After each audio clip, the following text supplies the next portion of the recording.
আজ পর্যন্ত বাংলাদেশে কোনো একজন গার্মেন্টস শ্রমিক তার সাথে ঘটে যাওয়া অন্যায়ের ন্যায্য বিচার পেয়েছে কিনা সন্দেহ।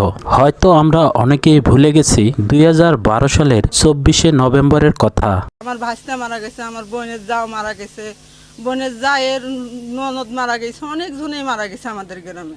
এই তাজরিন ফ্যাশনেতে পুড়ে মারা গেছে, তাদেরকে কোনো কিছু দেওয়া হয় না। ম্যানেজমেন্টের লোকেরা বলতেছে যে তোরা কাজ করো, আমরা দেখতেছি। এই দেখতেছি কইতে কইতে নেশে দেখি যে উধাও করে ধাঁধা করে আগুন উঠছে। আজ থেকে 12 বছর আগে 2012 সালের 24শে নভেম্বর আশুলিয়া নিশ্চিন্দপুর তানজিন ফ্যাশনে হাজারো শ্রমিক আগুনে পুড়ে মারা যায়। ছেলের লেখাপড়া থেকে আমি বঞ্চিত, আমি কোনো স্কুল মাদ্রাসার বেতন পর্যন্ত দিতে পারি না। আজকে আমার বড় ছেলে রিক্সা হাতে দিয়েছি ধরা, আজকে আমার ছেলে রিক্সা চালায় আমার এই ওষুধ কিনে দেয়। নিশ্চিন্তপুর গেলে দেখা যায় যে তারা কত কষ্টে আছে ছেলে মেয়ে নিয়ে। 24শে নভেম্বরে কোনো নেতা আসুক তাজরিনের সামনে, তারপর তাদের সাথে কি হবে হবে। তাদের সাথে ঘটে যাওয়া এই অন্যায় অবিচারের বিচার এখনো পায়নি শ্রমিকরা, পায়নি কোনো ক্ষতিপূরণ। আমার মাজার বল সরে গেছে, হাড় ফাইটে গেছে এবং ডান হাত ডান পায়ের সমস্যা। প্রতিদিন রাত্রে আমি কান্দা ঘুমাই। তাই আমরা অনেক কষ্টে জীবনযাপন করতেছি। তাই এখন বর্তমান সরকার আমাদের একটু আশ্বাস দিছে যে নাকি আমাদের পাওনা দাওনা দেবে। আর ঢাকায় থাকতে চাই না, দেশ গ্রামে যায় একটু সুখে শান্তিতে এই শেষ জীবনটা কাটাইতে। সেদিন সন্ধ্যায় দাউ দাউ করে জ্বলে ওঠে তানজিম ফ্যাশন। ফ্যাক্টরির গেট আটকা থাকার কারণে হাজারো শ্রমিক ফ্যাক্টরি থেকে বের হতে পারেনি। নিষ্ঠুরভাবে আগুনে পুড়ে তারা মৃত্যুর কোলে ঢলে পড়েছিল। সেই ঘটনার হয়নি কোনো সুষ্ঠু তদন্ত। অপরাধীরা এখনও রয়েছে ধরাছোঁয়ার বাইরে।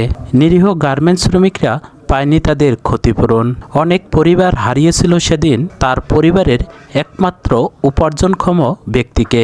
কেউ হারিয়েছে তার ভাইকে, কেউ হারিয়েছে তার স্বামীকে, আবারও কেউ হারিয়েছে তার একমাত্র সন্তানকে।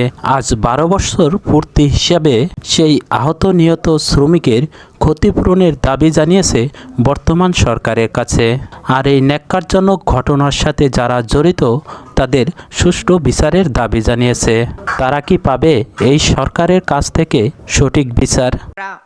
আমরা এই অন্তর্বর্তী সরকারের কাছে দাবি করি শ্রমিক হত্যার যেন বিচারটা করতে পারে এবং এই রাষ্ট্রের যে বিচার বিভাগটা যাতে করে তারা শ্রমিকদের মাঝে একটা আস্থা ফিরে আসতে পারে যে শ্রমিক হত্যার বিচার হচ্ছে, এইটা আমাদের কাছে সবচেয়ে বড় একটা আশা। তাহলে নিরীহ গার্মেন্টস শ্রমিকের সাথে ঘটে যাওয়া অন্যায়ের বিচার কি তারা আর কোনোদিন পাবে না? আপনারা এই গার্মেন্টস শ্রমিকের পাশে দাঁড়িয়ে ভিডিওটি শেয়ার করে সর্বত্র ছড়িয়ে দিন, যাতে করে সরকার বাধ্য হয় এই ঘটনার সুষ্ঠু তদন্ত করে প্রকৃত দোষীকে শাস্তি দিতে এবং আহত নিহত শ্রমিকরা যেন তাদের ক্ষতিপূরণ পায়।